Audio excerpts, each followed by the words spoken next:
கண்மணி business உமனா சாதிச்சு காமிக்கணும்னு யாரெல்லாம் நினைக்கிறீங்களோ இந்த வீடியோக்கு ஒரு லைக் போட்டுருங்க.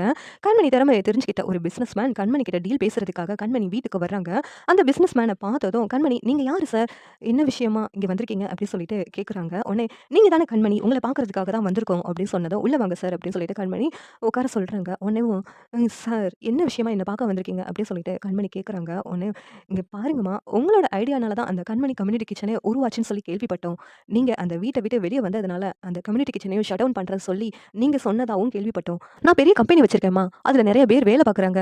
அவங்களுக்கான ஃபுட்ட நீங்க செஞ்சு குடுக்க முடியுமா? அப்படின்னு சொல்லிட்டு அந்த பிசினஸ் மேன் கண்மணிட்ட கேட்டதும், கண்மணி யோசிக்கிறாங்க. "கண்மணி உன்கிட்ட கொஞ்சம் பேசணும்." அப்படின்னு சொல்லிட்டு கண்மணி அம்மா கூப்பிடுறாங்க. "என்னம்மா கூப்பிட்ட?" அப்படின்னு சொல்லிட்டு கண்மணி கேட்குறாங்க. "இங்க பாடி இதுக்கு ஒத்துக்காதடி. இதுக்கு நீ ஒத்துக்கிட்டேன்னா மாப்பிள்ளையும் நீயும் சேர முடியாதுடி. இந்த பிரிவு பெருசாயிடும்டி. வேண்டாம்டி." அப்படின்னு சொல்லிட்டு கண்மணி அம்மா சொல்லி பார்க்குறாங்க. "என்னம்மா சொல்ற? நமக்கு ஒரு வாய்ப்பு வந்திருக்கு. அத நம்ம பயன்படுத்திட்டு பெரிய லெவல்ல முன்னேறணுமா? சரியா படலடி. இது வேண்டாம்." அப்படின்னு கண்மணி அம்மா சொல்றாங்க. ஆனா கண்மணி இந்த வாய்ப்ப நம்ம பயன்படுத்திக்கணும் அப்படின்னு சொல்லி முடிவோட வர்றாங்க. உடனே பிசினஸ்மேன், "என்ன முடிவு எடுத்தீங்கம்மா? எங்களுக்கு பாசிட்டிவா இருக்கும்னு நினைக்கிறோம்." அப்படின்னு சொல்லிட்டு அந்த பிசினஸ்மேன் சொன்னதும், "ஆமா சார். உங்களுடைய இந்த டீலுக்கு நான் சம்மதிக்கிறேன்." அப்படின்னு சொல்லிட்டு கண்மணி சொல்றாங்க. "மேடம் உங்களுக்கு என்னென்ன உதவி தேவையோ அத செய்றதுக்கு நாங்க தயாரா இருக்கோம். இந்தாங்க அட்வான்ஸ்." அப்படின்னு சொல்லிட்டு ஒரு செக்கும் குடுக்குறாங்க. அதுவும் இல்லாம, "இந்த டீல்ல ஒரு சைன் பண்ணுங்க மேடம்." அப்படின்னு சொல்லிட்டு கண்மணி கிட்ட சைனும் வாங்குறாங்க.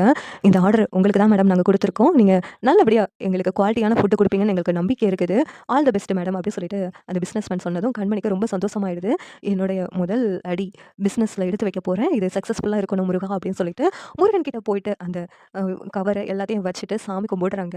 எல்லாமே நல்லபடியா நடக்கணும். அதுக்கு உன்னுடைய துணை தான் வேணும் முருகா அப்படின்னு சொல்லிட்டு இங்க வந்து அத வச்சு சாமி கும்பிடுறாங்க. பாட்டி கிட்ட கண்மணிக்கு இந்த ஆர்டர் கிடைச்சத பத்தி அவங்க பையன் சொன்னதும் பாட்டி கடுப்பாகுறாங்க. அன்பு அந்த கம்யூனிட்டி கிச்சன ஷட் டவுன் பண்ணியிருக்கவே கூடாது. தப்பான முடிவு எடுத்துட்டான் அப்படின்ட்டு அங்க கோவத்துல இருக்கிறாங்க பாட்டி. இந்த சீரியல் எப்படி இருந்தா நல்லா இருக்கும்னு நீங்க நினைக்கிறீங்கன்னு கமெண்ட் பண்ணுங்க. இந்த வீடியோ பிடிச்சிருந்தா லைக் பண்ணுங்க, ஷேர் பண்ணுங்க, சப்ஸ்கிரைப் பண்ணுங்க. Thank you.